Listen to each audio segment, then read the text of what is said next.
collega il piano di accoglienza prima di tutto sanitaria, oltre 500 posti disponibili negli ospedali Covid, fatti riaprire. Appello alle famiglie, dovesse servire, aprite le seconde case per ospitarli. In Veneto è in arrivo i primi profughi, soprattutto sono ricongiungimenti familiari. In tutto il Veneto diocesi, amministratori e imprenditori sono in campo per l'accoglienza. Per reclamare l'Ucraina, la storia di Tamara, presidente dell'associazione Le Rondine, arriva attiva tra Venezia e Treviso. Siamo pronti a combattere, ho preparato le Molotov. Il cadavere di un uomo carbonizzato trovato dopo un incendio in un ex canile di Piove di Sacco, disposta all'autopsia, nessuna pista per ora esclusa, si tratterebbe di un senza tetto. Meno di 1 migliaio di prenotazioni per il vaccino che doveva piacere ai Novax. Oggi intanto il sottosegretario alla salute è in visita a Padova. Da aprile il Super Green Pass sarà rivisitato. Oggi giornata mondiale delle malattie rare, l'appello di Semibasso che si sta basando tutto il suo lavoro sullo studio della cura e il trattamento di queste patologie. La Russia non parteciperà alla Biennale dell'Arte di Venezia, il forfait degli artisti e del curatore, non c'è posto per l'arte quando i civili muoiono sotto il fuoco dei missili. Ben ritrovati, buonasera. Partiamo subito con il sondaggio di Ring, questa sera puntata speciale dedicata anche alla crisi in Ucraina. Il sondaggio è il seguente: guerra in Ucraina contro Putin, bastano le sanzioni. Ci concentreremo su questo. Allora le risposte con il sì allo 0422 16 26 691, per il no allo 0422 16 26 690. La chiamata, lo ricordo, è sempre gratuita all'esito del sondaggio nel corso della trasmissione.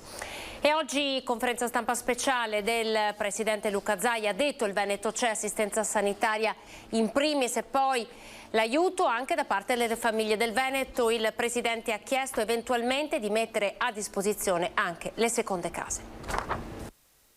Abbiamo aperto da subito le nostre aziende sanitarie perché c'è necessità di curare molti bambini. Ho parlato con il ministro Di Maio, ho parlato con il patriarca, con il prefetto Zappalorto, insomma noi ci siamo e ringrazio tutti i cittadini, le decine di imprese che mi hanno chiamato dando disponibilità per l'ospitalità. Rinviato il viaggio a Dubai e convocata ieri in serata una conferenza stampa dall'Iban per la raccolta fondi e la disponibilità di attivare una raccolta anche di farmaci e poi assistenza sanitaria subito per tutti. Insomma, il Veneto c'è. Il presidente Zaia torna a condannare duramente il conflitto e lo fa ringraziando tutti gli imprenditori veneti che fin da subito si sono messi a disposizione dei profughi in fuga dalla guerra. Non escludo, ha detto alla fine della conferenza stampa, che possa rendersi necessario anche l'aiuto delle famiglie del Veneto. Chi ha una casa molto spaziosa, stiamo parlando di donne e bambini. Chi ha appartamento chiuso, che so, in collina, al mare, in montagna, chi ha possibilità di ospitare, ecco. Quindi non lo escludo. Intanto a disposizione della popolazione ucraina il Veneto mette i 545 posti letto delle strutture che furono rimesse in piedi per l'emergenza Covid. I nostri ospedali di Monselice, Noale, Valdobbiadene, Isola da Scala e Zevio, siamo pronti ad attivarli se ci fosse necessità in via emergenziale, perché li abbiamo sempre aperti in via emergenziale, per noi li abbiamo sempre tenuti pronti. Il nodo più complesso però potrebbe rivelarsi la copertura vaccinale dei profughi che arriveranno. C'è grande blocco dei vaccinati che arrivano, sono tutti Sputnik. Io qua spero che a Roma non stiano lì a pensare 8.000 anni di riconoscere questo vaccino, che lo riconoscano e la chiudiamo lì, perché questi poi saranno cittadini che dovranno avere il loro certificato vaccinale allineato con il nostro, in maniera tale che non abbiano problemi nella vita pratica di tutti i giorni. Pronti a vaccinare chi ancora non lo è con il siero mRNA. Chi arriva e sarà ospitato direttamente da amici o parenti non sarà sottoposto a misure di quarantena. L'interlocuzione con Roma su questo è ancora in corso. Intanto nel pomeriggio l'incontro con il Dipartimento Nazionale di Protezione Civile per definire i protocolli anche per i nostri volontari. Sapete che il governo ha dichiarato stato di emergenza per poter eventualmente far intervenire la Protezione Civile italiana anche nel paese in Ucraina, quindi vediamo cosa ci viene richiesto e noi ci muoviamo ovviamente in maniera coordinata e siamo in continuo costante collegamento anche con il prefetto Zappalorto, che a sua volta coordina i suoi colleghi, e quindi c'è un allineamento assolutamente perfetto. Stanno arrivando i i primi profughi allora in Veneto, nella Marca. Poi questa mattina in prefettura vertice con i principali comuni e l'azienda sanitaria per gestire l'accoglienza. Così si organizzano i comuni. Questa mattina si sono presentate in prefettura 10 persone, le abbiamo invitate a presentarsi in questura per regolarizzare innanzitutto la loro posizione, devono essere quindi identificate e poi offriremo loro accoglienza presso il CAS, presso la caserma Serena. E nel frattempo continuiamo la ricerca di disponibilità alloggiative sul territorio anche con l'ausilio di enti assistenziali.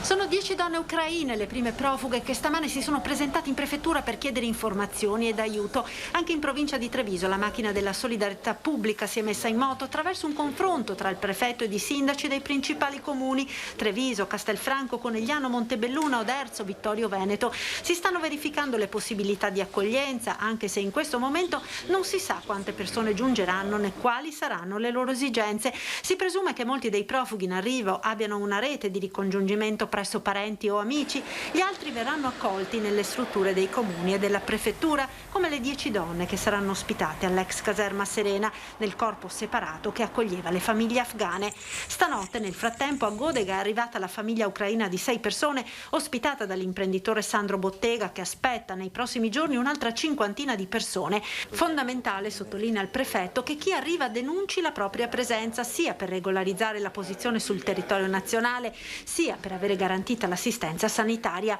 Per questo al vertice era presente anche il direttore generale dell'ULSS 2. Perché ovviamente le persone che entrano sul nostro territorio e poi vengono accolte indipendentemente se sia una struttura pubblica o anche privata vanno sottoposte a quegli accertamenti che sono necessari ai fini della prevenzione del Covid-19. Intanto con i sindaci si stanno censendo le possibili soluzioni di ospitalità dei profughi ucraini. Ci stiamo preparando per accogliere nel migliore dei modi queste persone. È fondamentale che ci sia un protocollo sanitario, che ci sia un protocollo di accoglienza e un protocollo anche di registrazione di queste persone, non tanto per la volontà di controllarle, ma per avere la consapevolezza di quante persone abbiamo nel nostro territorio e di quelle che sono le loro esigenze. Anche in questo caso i sindaci sono al centro di questa operazione umanitaria, lo facciamo consapevoli di rappresentare delle comunità che mettono al centro del loro vivere quotidiano la solidarietà. E a proposito di solidarietà andiamo a Padova, la diocesi pronta ad ospitare almeno 65 bambini che arriveranno. I peluche disposti con cura sopra i letti e qualche palloncino di benvenuto. Tutto è pronto al seminario minore di Rubano per accogliere 65 bambini in fuga dalla guerra in Ucraina. Il vescovo di Padova nelle scorse ore aveva dato la disponibilità per ospitare i primi piccoli profughi ed è subito scattata la gara di solidarietà. L'edificio del seminario è stato invaso da borse di coperte, lenzuola, indumenti e generi per l'igiene personale, portate da tantissime persone che attraverso WhatsApp e social network si sono subito attivate per rendere più accogliente l'arrivo di questi 65 bambini che scappano dai bombardamenti russi. Questa è una delle stanze che ieri alcuni volontari hanno allestito per la prima accoglienza dei ragazzi e dei bambini provenienti dall'Ucraina. Ieri è stata anche una giornata in cui tantissime persone hanno manifestato la loro generosità, di questo ne siamo grati, portando tantissimi materiali. Per il momento, chiediamo di cessare questa manifestazione grande di affetto e di generosità perché siamo per il momento a posto. Indicheremo eventualmente più avanti alcune altre bisogni e necessità. È sempre disponibile sul conto corrente della Caritas diocesana fare un'offerta con una causale ben precisa, emergenza Ucraina, per appunto dare la propria generosità sia per questo progetto che per altre situazioni di emergenza legate appunto a questa situazione ucraina. I piccoli profughi in queste ore sono arrivati a Varsavia, in Polonia, e si sta organizzando il loro trasferimento a Padova. L'accoglienza sarà gestita dall'associazione L'Isola che non c'è di Teolo, inserita nel circuito di accoglienza che negli anni '80 offrì ospitalità e curò in Italia i piccoli pazienti di Chernobyl. Per acclamare l'Ucraina e la storia di Tamara, presidente dell'associazione Le Rondine, si dice pronta a combattere, ha già preparato le Molotov. Siamo pronti a combattere, diciamo così. Qui ieri abbiamo organizzato, stanno facendo tanti volontari, tanti. Facciamo tutto quello che possiamo. Tamara si trova in Ucraina dal 30 gennaio scorso, in un villaggio poco distante da Kharkiv, la città attualmente più colpita dai bombardamenti. Presidente dell'associazione La Rondine sodalizio italo-ucraino che opera tra Venezia e Treviso, la donna era rientrata nel paese d'origine per prendersi cura del padre novantenne. È qui che ha assistito al precipitare degli eventi ed è qui che si prepara a lottare. Da queste parti sembra non esserci nemmeno il tempo per la paura. Facciamo migliaia e migliaia Molotov. Quindi state preparando le Molotov come a Kiev? Perché anche noi come gente civile dobbiamo proteggersi. Protezione che passa anche attraverso l'allestimento di bunker.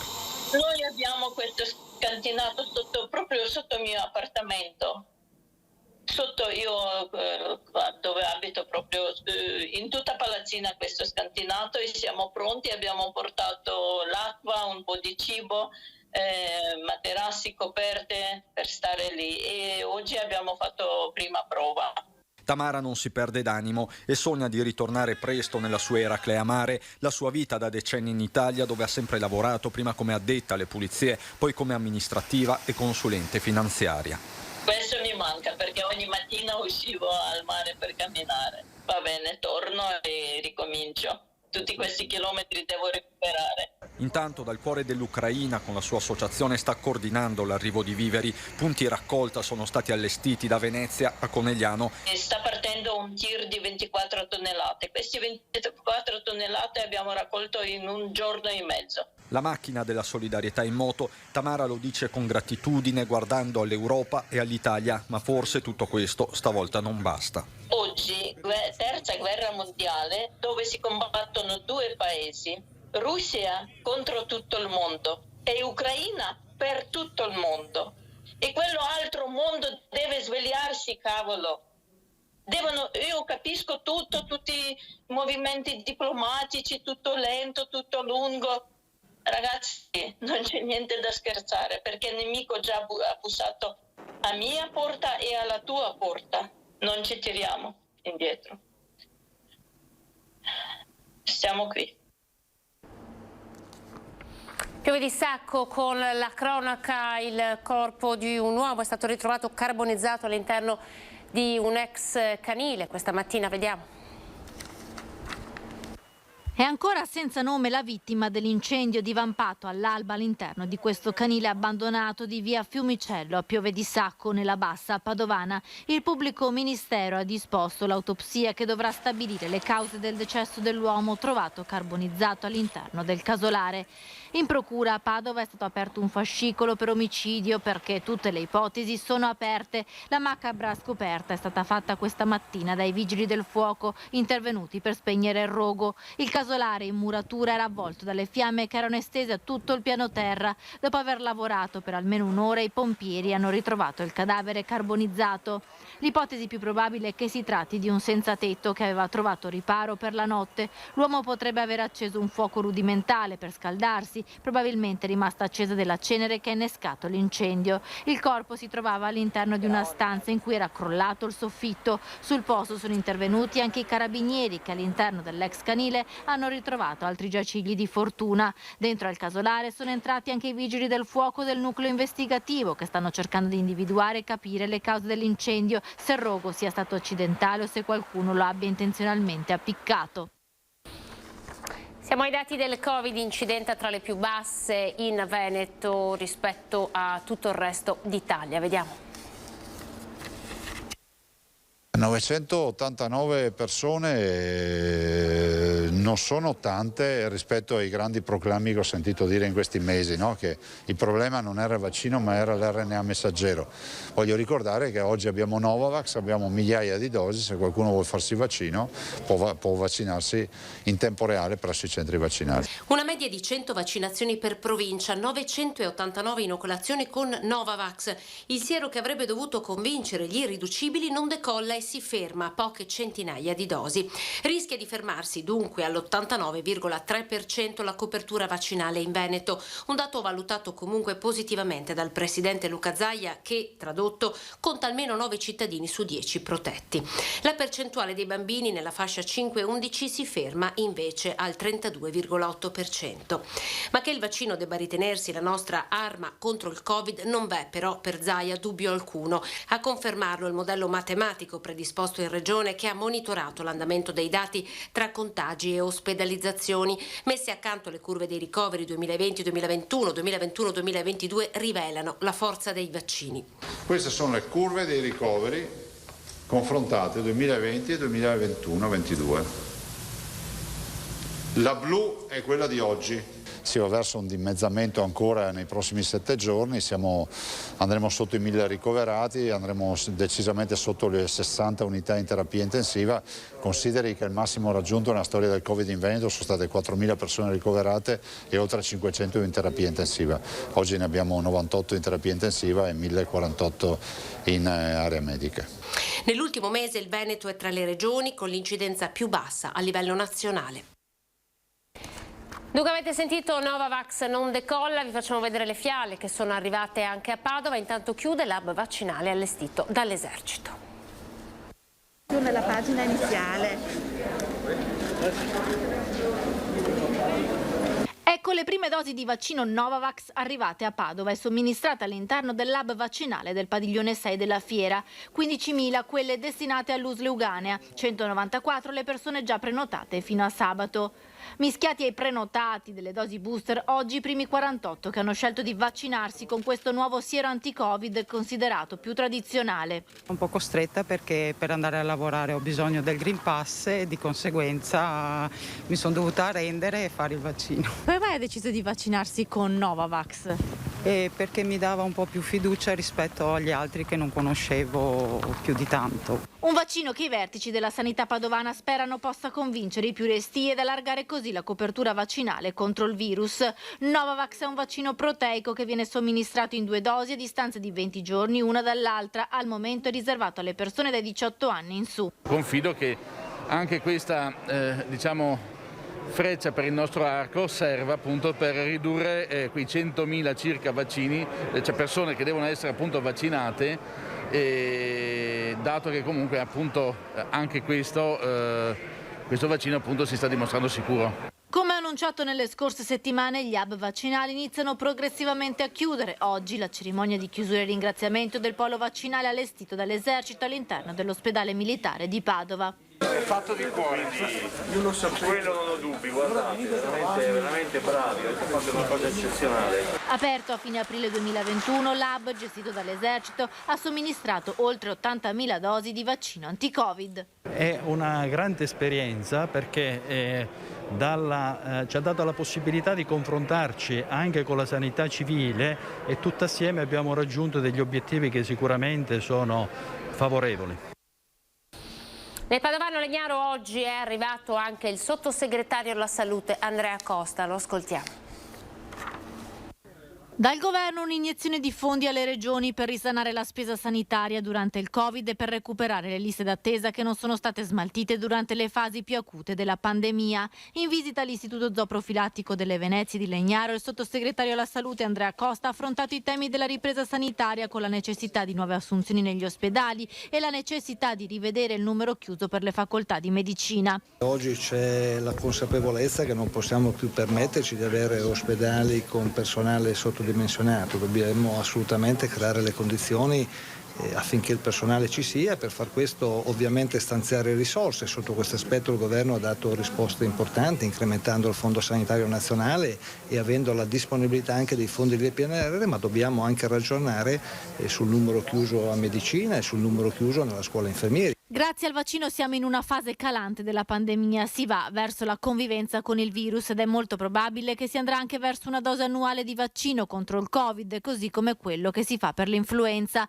Nel frattempo il governo sta lavorando per definire il progressivo allentamento delle restrizioni del Super Green Pass a partire da aprile. Si inizierà con un graduale allentamento partendo dai luoghi all'aperto, in alcune realtà trasformare il Green Pass rafforzato in Green Pass base, quindi anche questo è un allentamento, e proseguire gradualmente e tornare alla normalità.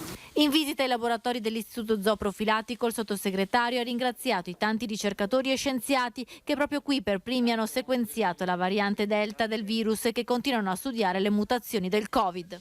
Abbiamo visto che questo virus è in grado di variare in maniera velocissima e quest'ultima variante, l'Omicron, in realtà ci preoccupa meno in questo senso, nel senso che è meno letale, ma molto più diffusiva, e quindi questo probabilmente è un segno che il virus si sta adattando alla popolazione umana e quindi dovremo imparare a conviverci. Sicuramente muterà.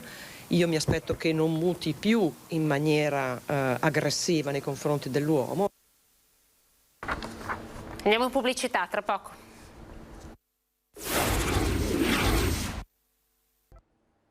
TG del Veneto, ben ritrovati. Ripartiamo dalla giornata mondiale delle malattie rare. Noi abbiamo incontrato il nostro semibasso. Il 28 febbraio è la giornata mondiale delle malattie rare, patologie che vanno a colpire una persona ogni 30.000. In Italia sono 2 milioni gli individui affetti da malattia rara, il 70% di questi in età pediatrica. Vengono chiamate malattie orfane perché ancora la strada per la loro cura è lunghissima, come conferma il dottor Sammy Basso, ricercatore, portatore di Progeria, che sta basando tutto il suo lavoro sullo studio della cura e trattamento di queste patologie. Il punto è che le malattie rare sono molto diverse tra di loro. Dunque, i vari approcci utilizzati per studiarle, per curarle, per trattarle, possono essere veramente molto diverse.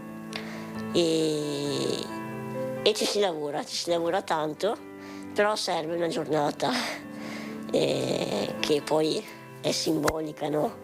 Proprio per far capire anche l'importanza di studiare queste malattie, perché hanno il diritto di essere studiate. E la scienza e la medicina vanno avanti in maniera incredibile, stanno facendo passi da gigante.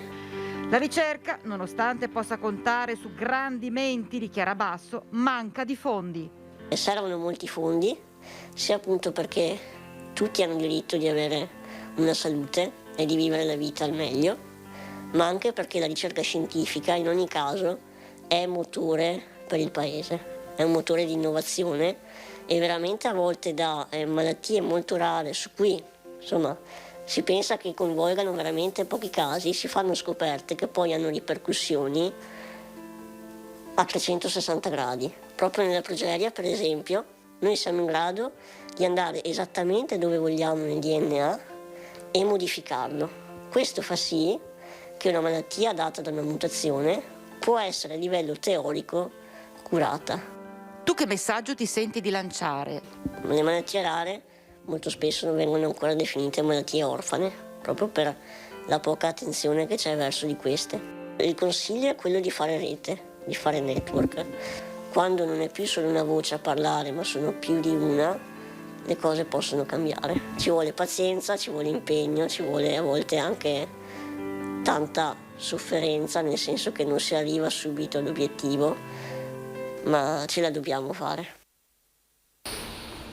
La Russia non parteciperà alla prossima Biennale dell'Arte di Venezia. Gli artisti russi hanno rinunciato ad esporre le proprie opere in segno di protesta contro l'invasione dell'Ucraina. Non c'è posto per l'arte quando i civili muoiono sotto il fuoco dei missili, hanno scritto, e chi protesta in Russia viene ridotto al silenzio. Il curatore del padiglione ha rassegnato le proprie dimissioni esprimendo ammirazione e gratitudine ai due artisti. L'Ucraina ha invece confermato la propria partecipazione alla Biennale. Mi ricordo che dal 9 di marzo scatterà il nuovo passaggio alla digitale in Veneto. Le nostre 3 emittenti cambieranno posizione, si ricollocheranno nuovamente sul telecomando. Antenna 3 sarà visibile sul canale 10, Rete Veneta sul 14, TNE e Telenord-Est sul canale 18. Per continuare a seguire l'informazione di Antenna 3, Rete Veneta e Telenord-Est sarà dunque sufficiente risintonizzare il televisore e seguire le nostre emittenti sui nuovi canali, 10 per Antenna 3, 14 per Rete Rete Veneta e 18 per Telenord Est. Questa sera vi ricordo torna Ring con Ferdinando Avarino, ci saranno Marco Toson, presidente Confindustria Ucraina, Tommaso Razzolini, Fratelli d'Italia, Alberto Villanova, Lega, Inna Maladica, artista ucraina. Poi nella seconda parte la strategia di Putin, se ne parlerà con Arduino Paniccia, analista strategico e militare, e poi banche. Come funzionano le sanzioni alla Russia? Se ne parlerà con Paolo Quaggetto, avvocato di diritto bancario. È tutto, grazie per essere stati in nostra compagnia, siamo alle previsioni del tempo. Arrivederci.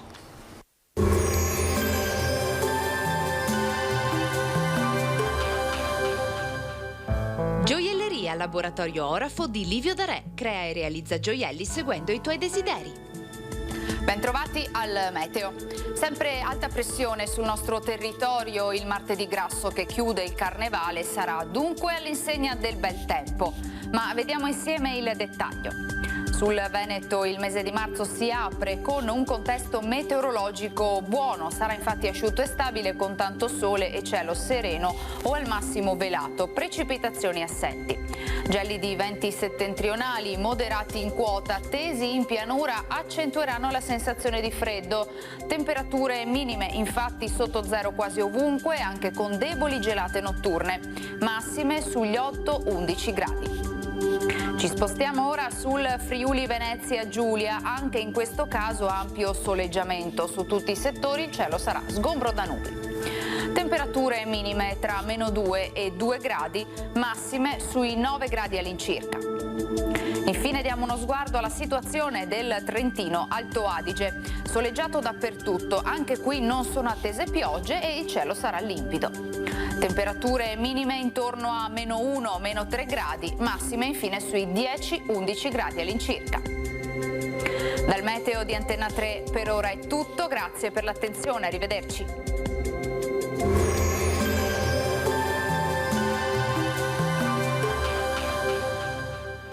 Gioielleria Laboratorio Orafo di Livio Darè. Crea e realizza gioielli seguendo i tuoi desideri.